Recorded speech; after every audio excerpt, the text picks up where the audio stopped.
So on, this is Wednesday, 13th, Monday, what is that, maybe 18th or something. We're off. And then the 20th is our first test on units 1, 2, 3, 4.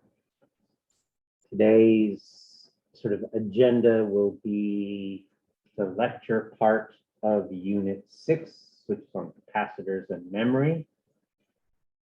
So we won't get to that lab until Monday the 25th.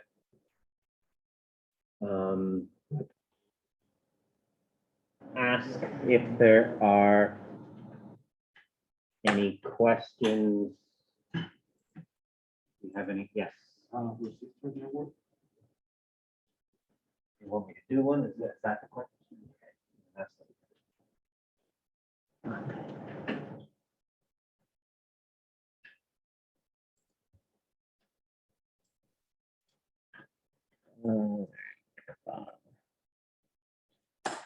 okay, so resistor network. So let's make up a resistor network.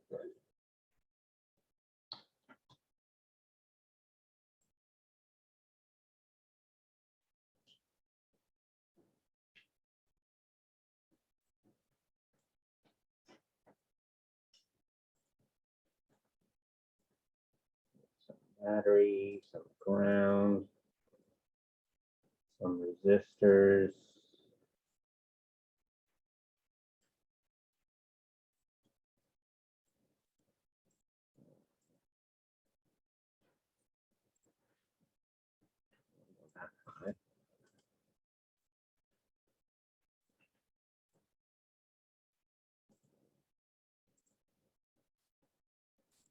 Maybe 5, maybe I'll go for 5.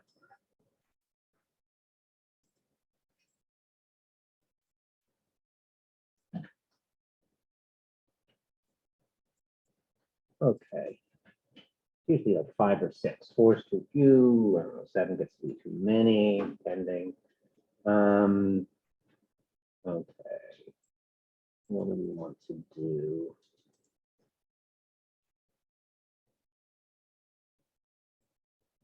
Take that one. Take that one.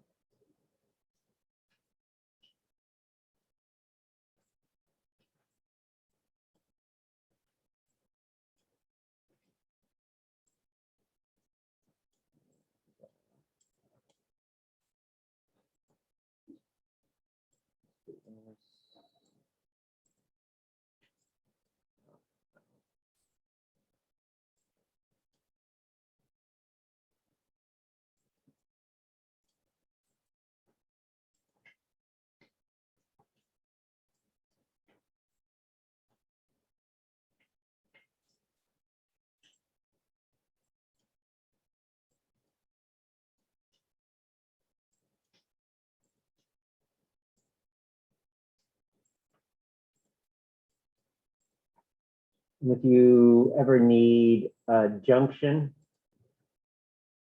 you get it by place junction, and then you can get a dot sort of anywhere in space. I usually try to avoid needing one, but it is available. I sometimes use it. And if you're dragging a wire, let's say I'm dragging a wire from here, I can just double click and stop out in space.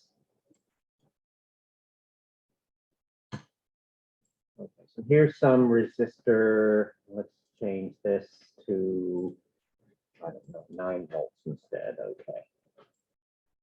And so we'll have to do a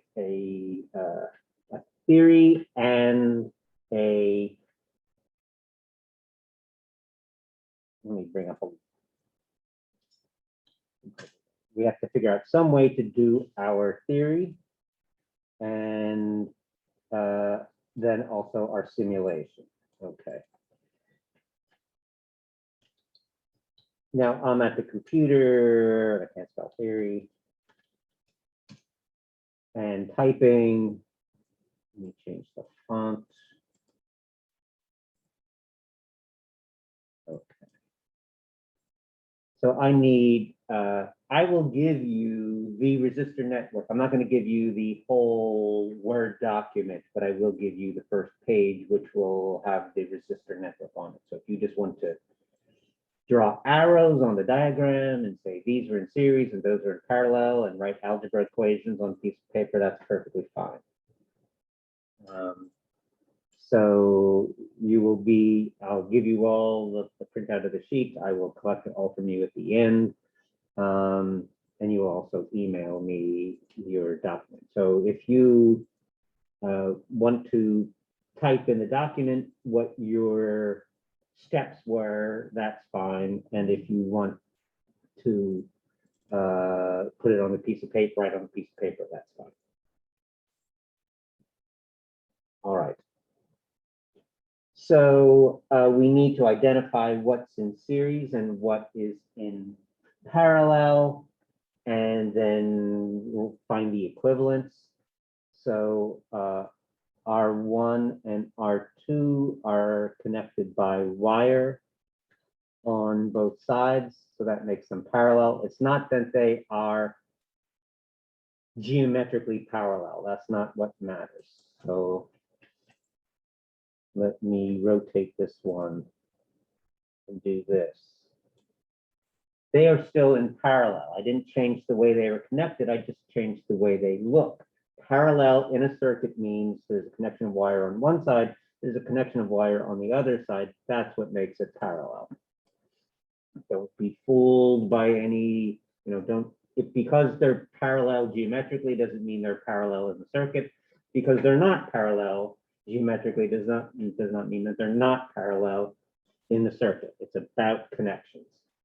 Okay, so R1 and R1 and R2 are in parallel. And so what do I want to say? One, I'll write out more than I normally would, is equal to 1 on 5.49 plus 1 on 3.92. 2 equals. Am I asking a question? No, I'm not. Okay. So a lot of people will write this equation and then say it equals the number, which it doesn't, because the number they find is R, not 1 on R. But I usually ignore that little problem. But I'll just use an arrow to say it leads to R equals, okay. And calculate. And 5.49, 1 on plus 3.92, 1 on equal to perform the addition, then 1 on 2.287. hope that seems right. Okay. And then the these two were in series. I can do them at the same time. This involved 1 and 2. This involves 3 and 4. So they were in series. So some current comes out of the 9. It splits up. Some goes through the 1. Some goes through the 2. They get back together. They break up again. Some goes through the 3 and the 5. The others go through the 4. But the 3 and the 5, whatever went through the 3 goes through the 5. So they are in series.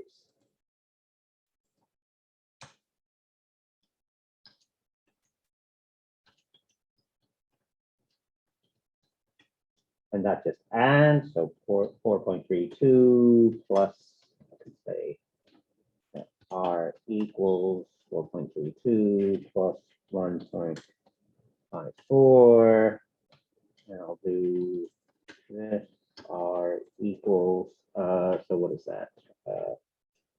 6 in the hundredths place, 8 here, and 5. Did I add correctly? Thanks for your help. All right. So I'm going to, at this point, what I would do in theory, sure, why not? At this point, I would, if I were on a piece of paper or at the board, but I'm recording at a computer, so I'm kind of stuck. I will, this stupid owl doesn't want to be seen. All right. So I'm going to simulate the circuit.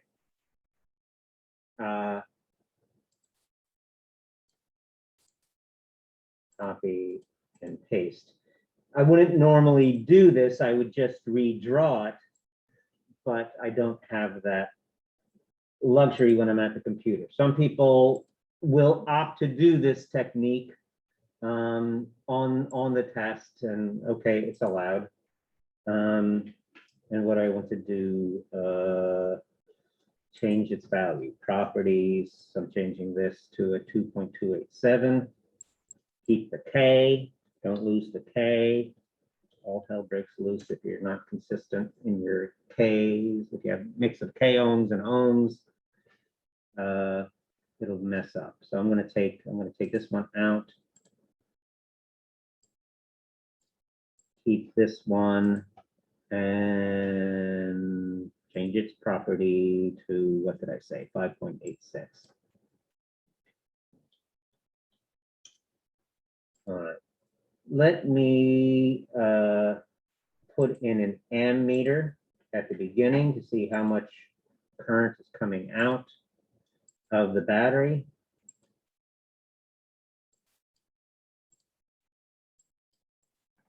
And I'll do that here as well. And since I'm going through this trouble of not just redrawing the circuit, but resimulating it, somehow I lost my ground. Don't lose your ground.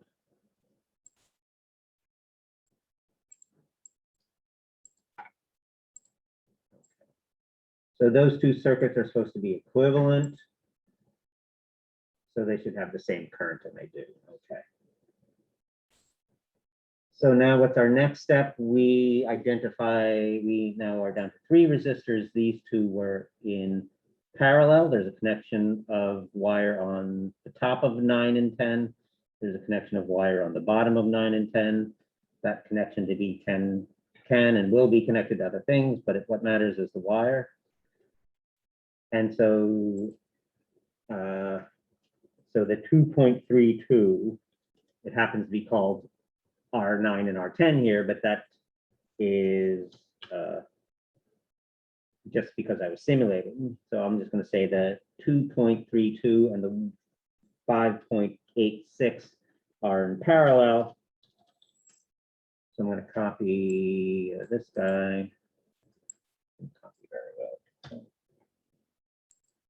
So I'm going to say this is 2.32.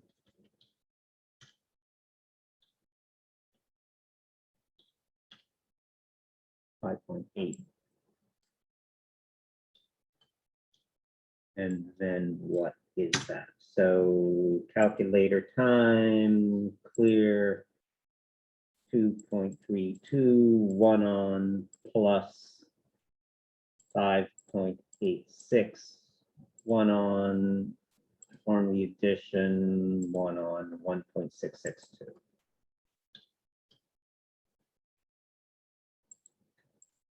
I should be saying, for some of these at least, for the final one, if I ask the question, what is the final, when you're answering your questions, when I say, what's the equivalent resistance? If you're answering that question, you must have a unit. If I say, what's the current? You must tell me the unit of current. If I ask a voltage, you must give me the current.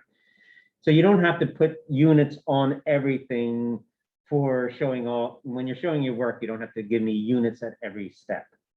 But when you are answering the question I explicitly asked, then you must have units. So it just crossed my mind. I probably didn't ask this, but I just thought units along the way. So I can make that substitution. Control C, Control V. And again, I would probably just do this by drawing normally, and not doing a full on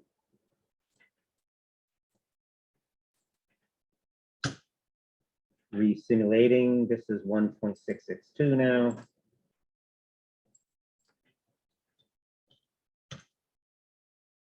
And turn it on.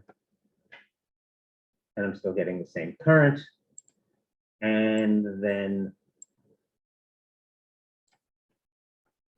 do one last one, the 2.287 and the 1.662 are in series, and that leads to,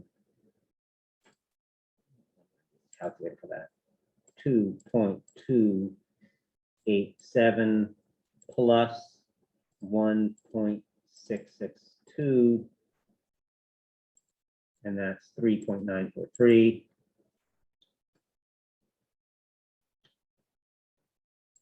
And that is an equivalent resistance, so that might be something I asked, so I better put a unit there. So now I have one resistor. Oops, I shouldn't have done that. Undo. Undo. Copy. Paste. Get rid of one resistor. Keep one. And it should be 3.943.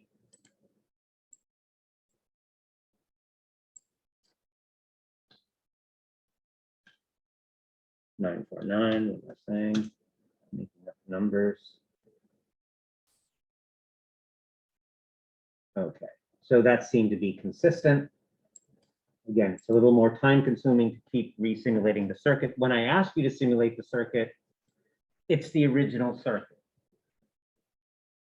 If I ask you to simulate a circuit, it is the original circuit. That's where you get points. You don't, if you simulate all the way along, fine, it's nice, it's a check. I'm not asking you to do that. What I'm asking you to do is simulate the original circuit.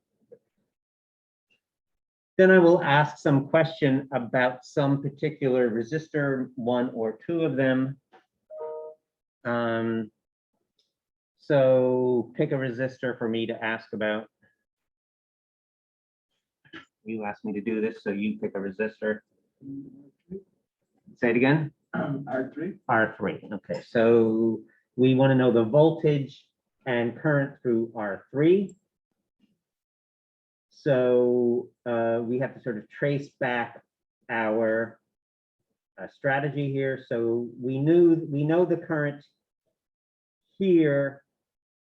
We know the current of these two because we know the current here. Let's do it. Let's verify that. The voltage is Ohm's law's V equals IR, and the voltage was 9. And I'm finding the current, and the resistance was that 3.949. And so then the current is 3.943, 1 on times 9, 2.279. And that's in milliamps. Okay. So they were getting simulationally 2.277. I'm getting 2.279. There's some rounding. So, okay. The current is, if I divide volts by kilo ohms, I get milliamps. Okay, so now I know theoretically, not just simulationally, but theoretically, using equations, I know the current here. Then I know the current for these two. If I know the current for these two, I can find the voltage, and that the one he asked about, this 3, is sort of over here, is involved with this guy. So I know his, so I'm going to do V equals I times R again, but this time I'm going to find the voltage. The current is this 2.279, I'll say, I'll use my numbers, times the 1.662. And that tells me that the voltage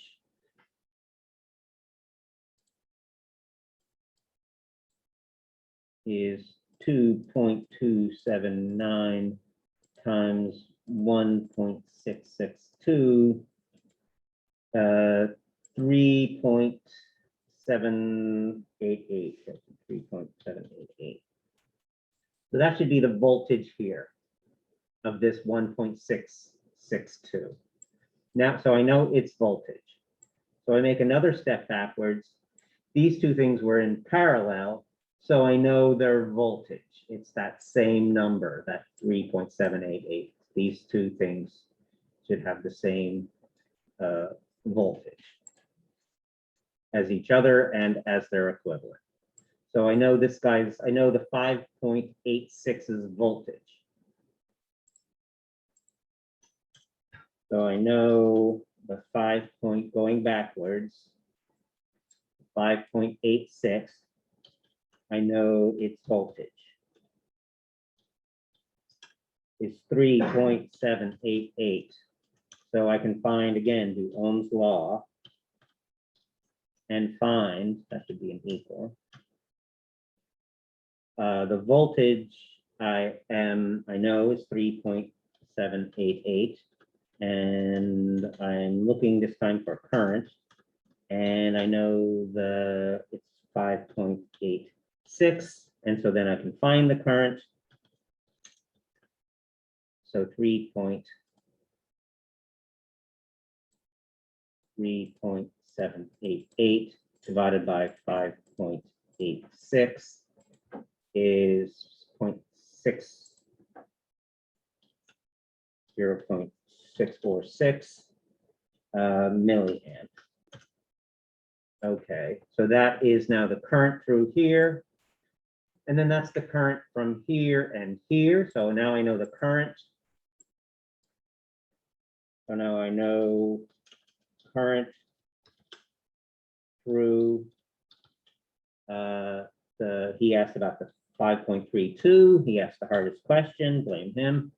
And so now again, I do Ohm's law, V equals I times R, keep doing plus I times R.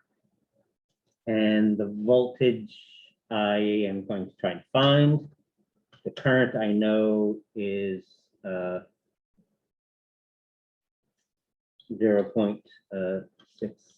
and the R is that 4.32. And so the voltage is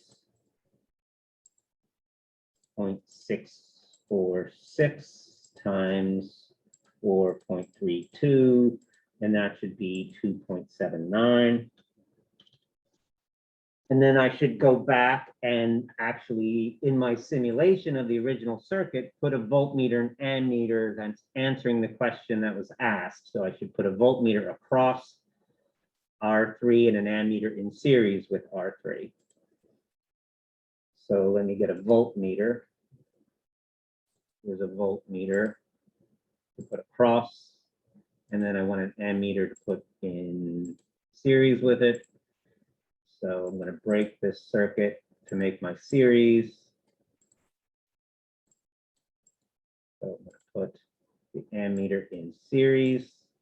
I'm going to put the voltmeter in parallel.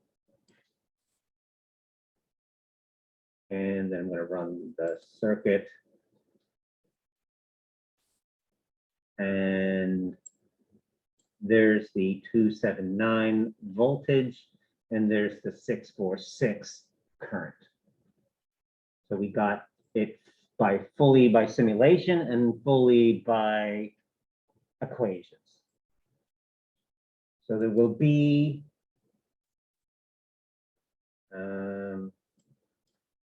what is this? Say resistors. What is it? 1013.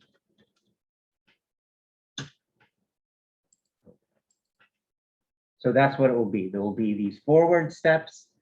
There will be a couple of backward steps, and there will be a simulation. So it's a lot of points in there because there's a lot of steps in there. If you make a mistake along the way, you will still get points for everything that you do sort of afterward then is correct. Even if everything else is wrong, if you put a voltmeter in parallel and an ammeter in series, you will get, you know, some simulation points. So it's a lot of points. Get the units right. You can't do a damn thing. It's, you know, I'm screaming at you to turn in the test and you haven't even started this problem. Put in the units. The voltages are in volts. The currents are in milliamps. The resistors are in kiloohms. Get the unit points. If you have time, build a circuit, puts the ammeters in the right place, the voltmeters in the right place, get simulation points.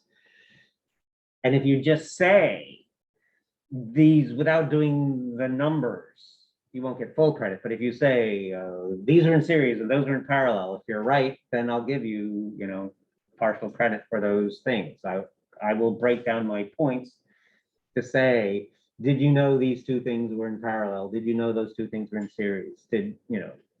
So every little step is worth points. So every little thing, and I will break those points down into subpoints, even if I have to give you quarters of points and halves of points. And, you know, I will try to give you points for what you know. So do stuff. All right. That is that problem. Any other thing you want to ask me before we start talking about memory and capacitors? We'll get to memory, but we'll get these partial to capacitors. Things you want to ask. Okay. You can ask in email, you can ask me things, we can Zoom, you can come to the lab, I'll probably be around. Even parts of this weekend that are off, I'll probably be here grading. Okay. Memory and capacitors. So just when you get resistors down, I'm going to give you a new. I have memory here first. Do I want memory first or do I want capacitors first? I think I'll go to capacitors and then come back to memory.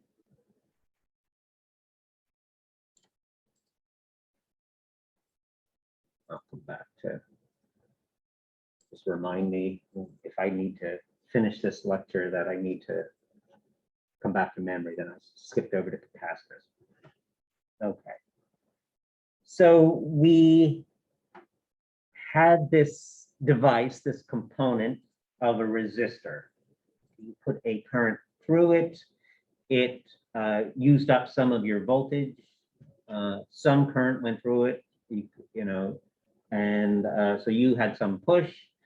That push got some current to go through the resistance, and then that resistance sort of used up some of your voltage. Maybe it produced heat. If it were a light bulb, it could produce some light, things like that. Now we're going to introduce a component that is a capacitor. So it's a new component. And it is said to store things. It sort of stores a charge or it stores energy. And that's something sort of, resistors just kind of like throw away your energy. You know, the resistor is just producing heat. The capacitor is sort of a storage thing. It sort of takes the energy you have and sort of keeps it for later. Okay. So we'll talk about, because it's easy to sort of visualize and think about, what's known as a parallel plate capacitor. So we're going to have something that conducts, a nice metal, something that we can move through easily, and we'll just assume that it has no resistance, that it's, the metal sort of conducts so easily, we're not even going to think about it as having any resistance. And then we're going to have sort of a gap. So it's not simply a wire. There's some wire which conducts to this plate, which conducts, and then there's another plate which is parallel to it that would conduct, and another wire that would conduct, but there's a space in between the two plates that does not conduct and is an insulator. And there's sometimes, we won't get into this kind of detail, but there's often the material in there has properties, and it is known as a dielectric material. Okay, maybe I should actually show the show. Okay, now I'm back in memory.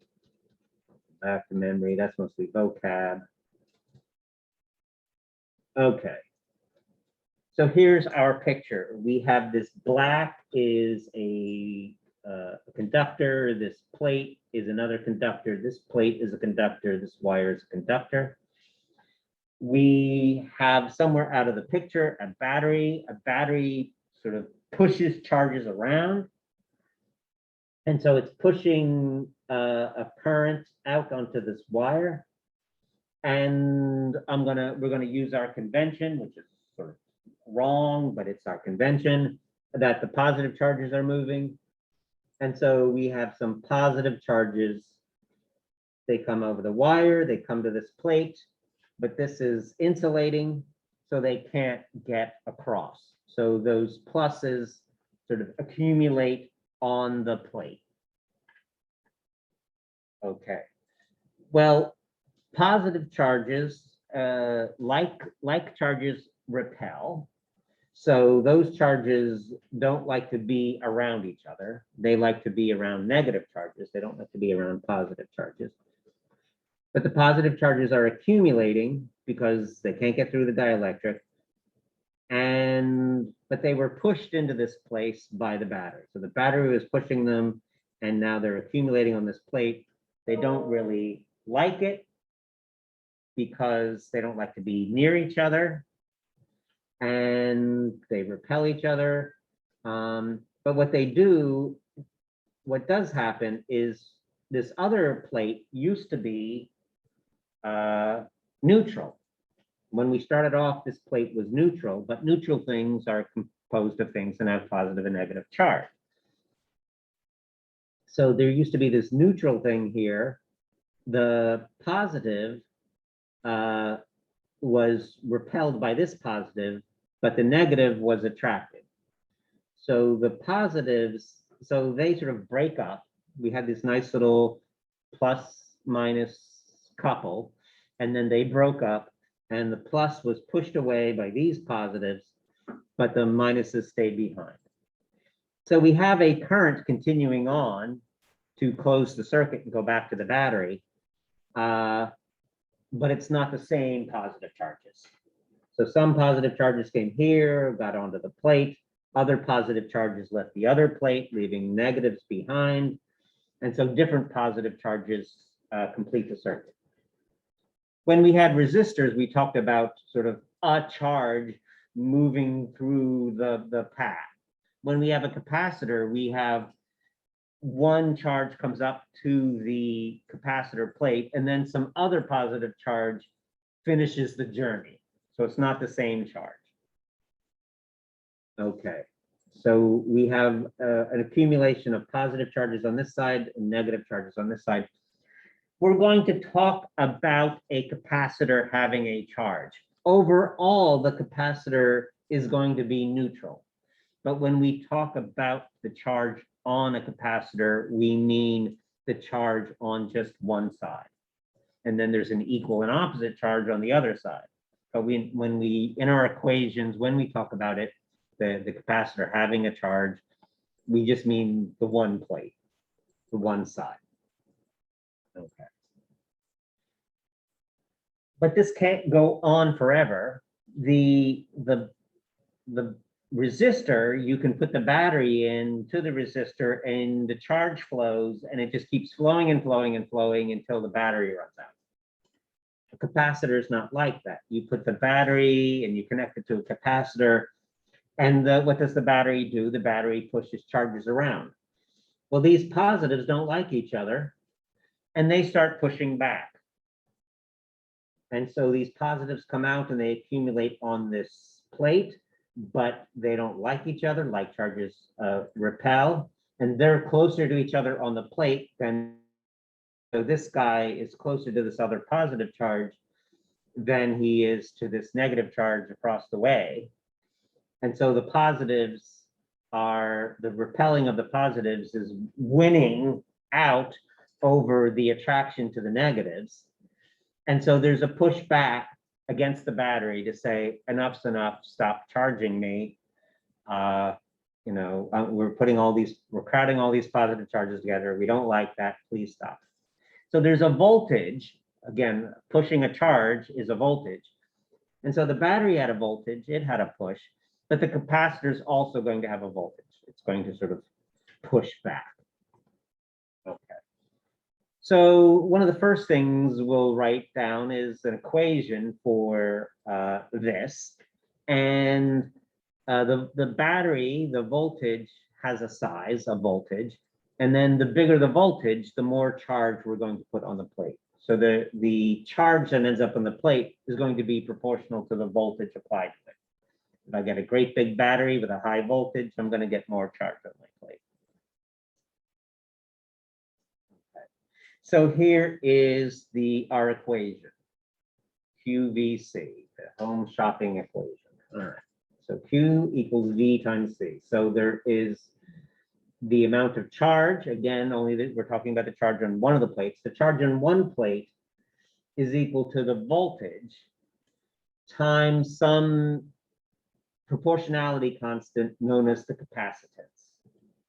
So the capacitance says how easy is it to put charge on the plate. If the capacitance is large, then you can get it has a large capacity for charge.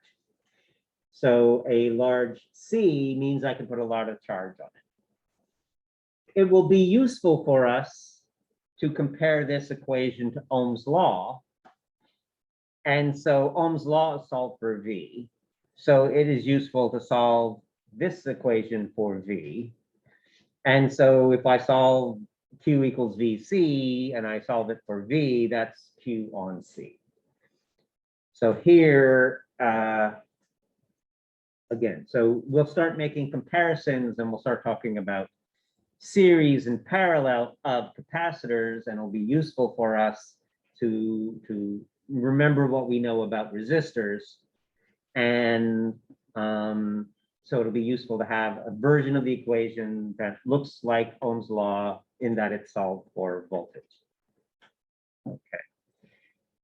The first thing I will have you note, this will anticipate what is coming up, is that in Ohm's law, it's V equals IR. So the proportionality constant in Ohm's law, the resistance, is in the numerator. And here in this equation for capacitors, the proportionality constant C is in the denominator.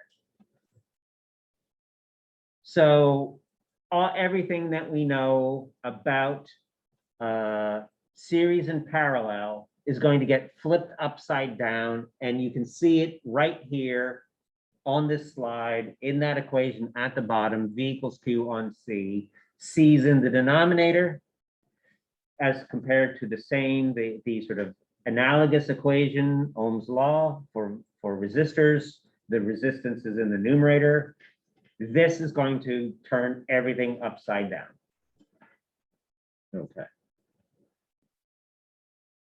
The unit for resistance is a farad, named after Michael Faraday. A farad is a great big thing. A farad is an awful lot of charge. So we're going to work with millifarads, microfarads, nanofarads, maybe even picofarads. So we need to do, okay. We need to have our prefixes to make things smaller, because again, a farad is sort of like an industrial size charge. Okay. So we have this, we said that the bigger the push of the battery, the bigger the voltage, the more charge we got out. And C was this proportionality constant. How easy is it to put charge on a plate? So if the plates are big, have a big area, I can put more stuff on it. You know, you go to a buffet. If you have a small plate, you can only put a little bit on it. If you have a big plate, you can get more food on that plate. A bigger plate will hold more stuff, in this case, charge. Okay. It is inversely proportional to the distance between the plates. And then it also can depend on that material that's in between. So we'll say the teeniest bit about that, and I never test on anything about. We'll do series and parallel combinations, but I won't ask you questions about an individual capacitor. I tend not to do that. So there is a dependence on this dielectric material. I may have one slide that tries to convince you that that's true, and then we forget about it. Places where capacitors are in computers, you can have a keyboard, is a sort of a simple example. So we just said that one of the the capacitance depends on the distance between the plates. So if I had a capacitor, 2 plates, and then I have some physical action like a keyboard, somebody pressing a key on a keyboard, if I physically am changing the distance between the plates, then I'm changing the capacitance, and then I'm changing the electronic properties. And so then I can detect that. So it allows me to detect somebody hitting a key. Similarly, it can be used in there's versions of this that are sort of touch screen, so that if you're pressing things together that change their electronic property, then that allows us to detect somebody touching a screen or typing a key and so on. All right, so just an example that it might be useful. So have a capacitor, have a key, you press the key, you put the plates together, change the properties, detect it electronically. What's inside our computer is electronic, so we like it if it's electronic. So we just turn something physical and pressure and moving of key into something electronic. Okay. Another place is DRAM, dynamic random access memory. And there we are trying to remember something, we're trying to store something, and that's what we started off by saying, that capacitors have this storage feature that you can think of as storing energy on a capacitor or storing charge on a capacitor. And so you put a charge on the capacitor, and it more or less stays there for a while. It leaks away, so we have to worry about that. But you put the charge on the capacitor, and then you can come along later and say, is that capacitor charged or not? It can remember sort of a bit for you. If we didn't charge the capacitor, or if we discharged the capacitor, then we can come along and look at the capacitor and ask if it's charged. And if it's not, then we can say, oh, that's a 0. And if there is a charge on it, and it's kept that charge, then we can say, oh, it's a 1. So it's a memory thing that we can put a value, a 1 or a high or a low, onto the capacitor, and it will at least temporarily hold it for us. There is a capacitor in a power supply. You have to do at least power supply is sort of a misnomer. The power supply doesn't supply power. Some power plant far away supplies the power. Burn some coal or whatever they do, catch it from a waterfall. wind turbines, whatever they're doing to get the energy, then they send it to us. They send the energy to us in alternating current form. So it's like a sine wave, and it's also got a high voltage. That's what travels well. Sine waves of high voltage travel well. So that's how they get the energy to us. We've got to do three things. We've got to lower the voltage because that's too high. We've got to, our computers inside are DC, and so we want it to be only positive. Sine waves have positive and negative parts. So we want to make it, so we want to reduce the voltage. We want to make it only positive, and we want it to be pretty smooth. The capacitors are the smoothing part, the last part. But they end up to be fairly large. This is a fairly large capacitor. And we know, we looked at Q equals VC. So a large capacitance means that you can have a large charge. And if you have a large charge that gets discharged very quickly, then you will have a large current, and large currents are dangerous. So a large capacitor can be dangerous, especially if it's discharged improperly. So if you were to open up a computer and look at the power supply, they make it purposely that you cannot open the power supply very easily. So I can take a regular old screwdriver and take that computer and take the cover off and look at the computer. The power supply, to get into the power supply, is a very special tool that you're only supposed to have if you know what you're doing, because it can be dangerous. So I in my life have never dealt with a power supply. If the power supply is bad, you replace it, you know. Only experts should sort of try to fix a power supply. It's just, for most people, it's just a replaceable part. Just get a new one. Okay. In old monitors that almost don't exist anymore, CRTs, there was also a large capacitor, because the sort of, you got in those old screens, you got an image by sort of shooting electrons at a screen, and then they would, the screen would fluoresce or phosphoresce. It would react with a visual way to the stimulation of being shot with the electrons. Okay, so again, that was a big capacitor and something that you didn't open up if you didn't know what you were doing, but most of those monitors aren't even around anymore. And they're also there's also a big capacitor typically in a printer, especially a laser printer. Okay. Should not talk about monitors anymore, since those monitors are pretty rare these days. I probably should switch that out for a printer, because people still do print occasionally. Okay, so we have the same concept we had in resistors of an equivalent resistor. Now we will have, in circuits with capacitors, we will have equivalent capacitance. And I've already warned you, because of that equation, the C is in the denominator, V equals Q over C. The C is in the denominator, and so everything's going to get flipped upside down.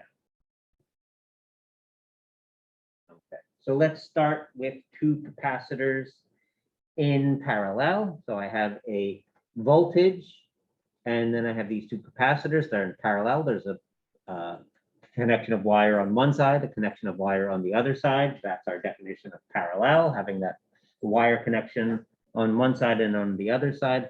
Things in parallel have the same voltage. That remains true.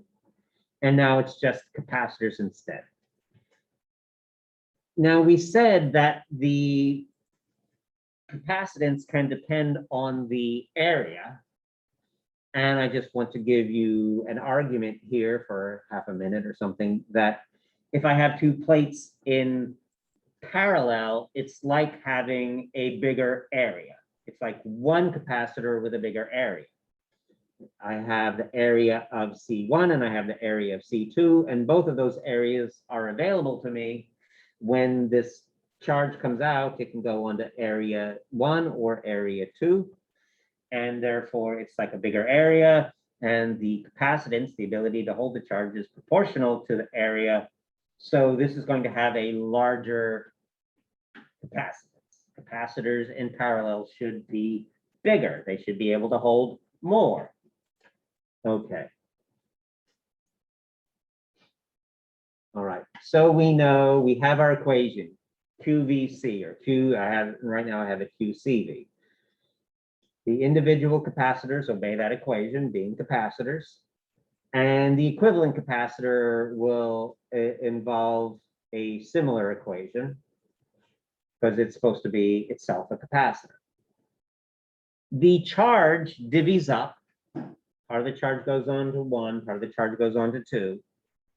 So if I take the total charge is sum of Q1 plus Q2, substitute in my equations, C1, V, C2, V, C, and put that all in here. All those voltages were the same. Things in parallel have the same voltage, and they have the same voltage as their equivalent. We were using that when we were solving our resistor network. So all these V's are the same. The two capacitors being in parallel have the same voltage. They have the same voltage as their equivalent. V, V, V, the V divides out. Here is how capacitors in parallel add. As I've been telling you, it's the opposite of the resistors. Resistors in parallel, the addition is reciprocal and the resistance gets lower. The capacitance is just a simple addition and the capacitance goes up. Everything in the bizarro capacitor world, everything's upside down. And you know why? Because it's V equals Q on C. C's in the denominator. That's responsible for everything. Okay, so that is capacitors in parallel. Capacitors in series. I have a voltage. It's going to be, which is a push. Some of that voltage is going to be here. Some of that voltage is going to be here. So I push out the, I have a push, and that's all I have to, and so my push, my voltage is going to be divided between these two capacitors. Now let's think about the charge. Some charge came out of the positive side of the battery and ended up here on top of C1. Some equivalent, different actual charges, but some equivalent amount of positive charge left the bottom plate of C1 and then went over to C2. So C1's top plate and C2's top plate have the same amount of charge. And then the equivalent amount of charge on C2 left and completed the circuit. So they have the same, these capacitors in series have the same charge, and the voltages add up.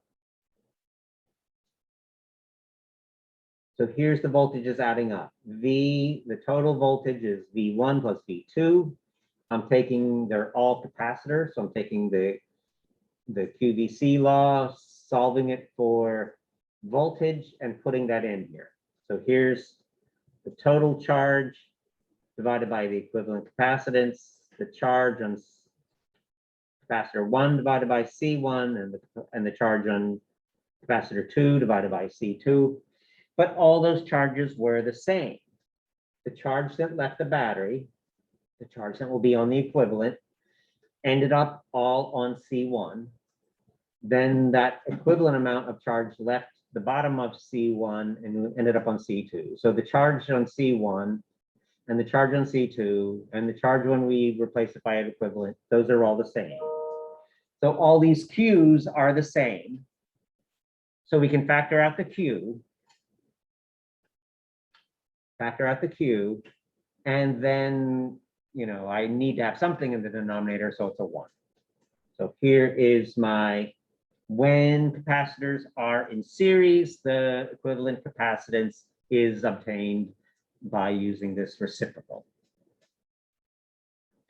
So that is, again, the opposite of what happened in resistors. Resistors in series added, capacitors in series add reciprocally. Everything's upside down because in the equation, that's like Ohm's law, V equals Q on C, the C is in the denominator. Everything gets turned upside down. All right, so what would we do here? We have some circuit. I have a little resistor, so it's not completely crazy. Every wire itself usually has some resistance. And I just, but we usually treat it ideally like it doesn't. So I put a little bit of resistance in here just to make it not quite too idealistic. I have 3 capacitors. These two I can see are in parallel. There's a connection of wire on one side, a connection of wire on the other side. Capacitors in parallel add. So I can add 2.5 and 1.5, and that gets me 4. And so the equivalent of these two is 4. And now I have, so I made that replacement. Those 2 I can replace by 1, which gives me a 4 microfarad replacement equivalent capacitance. And now I have 2 capacitors that are now in series. And so I'm going to add these 2 in series, which for capacitors is reciprocally, and replace them by 1 equivalent capacitor. And so again, that is that reciprocal addition. So 1 on 3.5 plus 1 on 4, and then make sure you get that addition and then do another 1 on. And I got 1.87 microfarads as my equivalent capacitance. And if now I can apply the QVC law and figure out, I know the V and I know the C, so I can find the Q of 9.33 microcoulombs. And I can play the same backwards game. I'm going to torture you a completely different way when it comes to test 2 and we're doing capacitors. But we can play the game we've been playing with resistors and do backward steps. I had these 2 things, the 3.5 and the 4 were in series. Things in series have the same charge and they have the same charge as their equivalent. So I know the charge of each of these capacitors, and I can find then their voltage. And that turned out to be 2.67 and 2.33. Note that it adds back up to the original 5. And then I can take another step backwards. The 2 things in parallel have the same voltage and have the same voltage as their equivalent. And we know now that that was 2.33. So I can find out the charge on the 1.5 and the 2.5 because I know their voltage. And so I could find that it was 3.5 and 5.83 microcoulombs. And again, that adds up to the 9.33 that we have here. Okay. Let's go back 15 minutes. All right. So here is me doing some testing. This switch allowed me to make sure that the capacitor was discharged before we started. So I didn't want to have any charge on there to begin with. I wanted to just have the battery charging it. So I would flip the switch and make sure it was discharged and then turn it on. And then flip the switch the other way. So if the switch was flipped this way, then there's this easy path that doesn't go through capacitors at all. And that would discharge the capacitors. So if you make a path, remember positives end up on this side and negatives on that side, but if you close the switch, you make an easy just wire path between the positives and the negatives that allows them to get together. What's in between them doesn't allow those positives and negatives to get together. But if I connect a wire on one side to the other, I'm discharging the capacitor. I'm making an easy path for the positives to get to the negatives. So I discharged the capacitors to make sure I had a good clean start, and then I opened it up, and now that's effectively just sort of not there. I run the circuit, I get that voltage that I was expecting by my theory.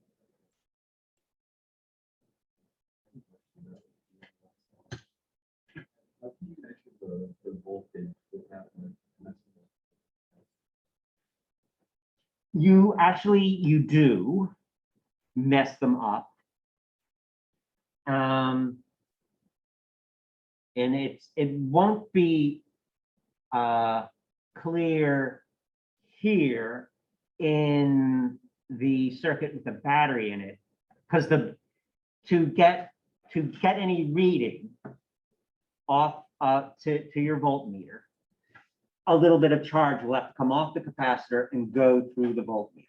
So it does affect your circuit. Now with the battery, with the circuit with the battery, the battery will keep sort of topping it off. And so you won't see anything here. If I had a different circuit where I have charged the capacitors and taken the battery away, you would see a slow leak. We're going to see that there is, and what we start next is if you put resistors and capacitors together, there's a sort of a timing problem of the capacitors. It takes time for capacitors to charge. It takes time for capacitors to discharge. That's going to be related to the resistance and the capacitance. The resistance of a voltmeter is very, very big. So it's going to be a long time before you see an effect on the circuit, but you will see an effect on the circuit. So there's a little charge trickling off, enough for the voltmeter to get its reading. But if you keep the voltmeter in there without the battery to keep topping it off, you will be affecting the circuit. So we try to be ideal. We try not to affect our circuit, but we do. In RAM, we said that capacitors have a role in DRAM. The capacitors do leak some of the charge. So I put a charge on a capacitor to represent my high, and then I want to come back later and see if it's still high to say if like, oh, I'm remembering that high. If the charge is leaked off, I may lose my high. And so then DRAM needs to be refreshed, needs to get high again. So good question. It does affect the circuit, and we have to be cognizant of that.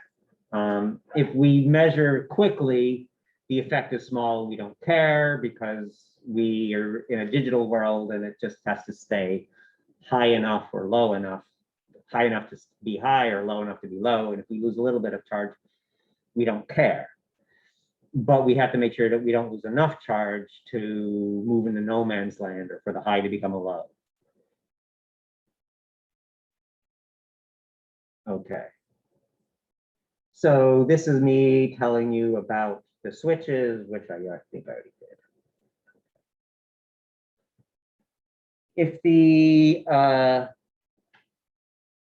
this is now I'm putting a resistor and a capacitor together and I am charging. So this is known as an RC circuit because it has an R resistor and a C capacitor. So it's an RC circuit. And this is a charging RC circuit because I have a battery that's going to push charges through the resistor onto the capacitor. And then some other charges are going to leave the other side of the capacitor and finish the circuit. Okay. So I had an uncharged capacitor. I have a resistor. I have a series combination. I connect them to a battery. There's a voltage for the resistor. Ohm's law, V equals I times R, and there's a voltage on the capacitance, Q over C. And I have a voltage of the battery, and in a circuit, all the voltage of the battery has to be used up. In the beginning, I had an uncharged capacitor. I had nothing on my capacitor. So there was no voltage across the capacitor in the beginning. So all the voltage in the beginning has to be the resistor. But then some charge gets onto the capacitor,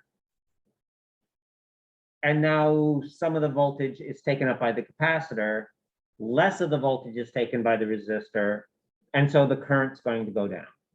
So I'm going to get charge on the capacitor. I'm going to get a smaller current. The current is what's charging the capacitor, so the rate at which we're charging is going to go down. Okay. So there's voltage across the battery, V equals IR. There's voltage across the capacitor, Q on C. As the voltage on the capacitor builds up, the voltage across the resistor goes down, therefore the current goes down. And that current is that rate of charging, so that it's going to slow down. The charging is going to slow down as we go. It's going to continue to go up. It's going to get more and more charge, but the rate at which we're charging is going to go down. And here is the math. So I'm just going to tell you the math. It is that it's this 1 minus an exponential minus the time. This t is a variable, the time, how much time's gone by since I split the switch. And this other tau is a time constant. And it's going to be that the time constant is going to be the resistance times the capacitance. Okay, so the tau is known as the time constant. It's the resistance times the capacitance. First, let's show you that that is a time. We should do units in physics, and so units should make sense. So if tau is r times c, and we also think it's a time, then the units of r times c should be the units of time. So we know from Ohm's law that R is V over I. We know from our new QVC, we know that C is Q over V. And so if I take R times C, that's like voltage divided by current times, and I'm worried about units here, voltage over current times charge over voltage. Here the voltage was in the numerator, there it's in the denominator, so my voltages drop out, no voltages. My Q, my charge was in the denominator, my current was in the, my Q was in the numerator, my current was in the denominator. Current, charge is charge, but current is charge per time. So now I have that it's charge divided by time. So I have time is in the denominator of the denominator. If you remember your math, the denominator of the denominator is the numerator.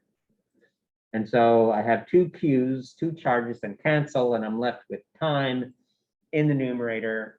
All right, so it has the right units. I fulfilled my duty as a physicist for the day. It's a physics course. I have to talk about units. RC has the units of time. It makes sense. Okay. This is what it looks like on a graph, this charging. Am I going to make you do math with exponentials? No. I'm not going to make you do math with exponentials. You might have to take a logarithm, heaven forbid. I'm going to you're just going to work with a very easy observation of this form. So here's time. Here's how this thing started uncharged, and it's building up a charge. And then there was this so-called time constant, R times C. And after one of those units, we get up to be 63% of our total charge.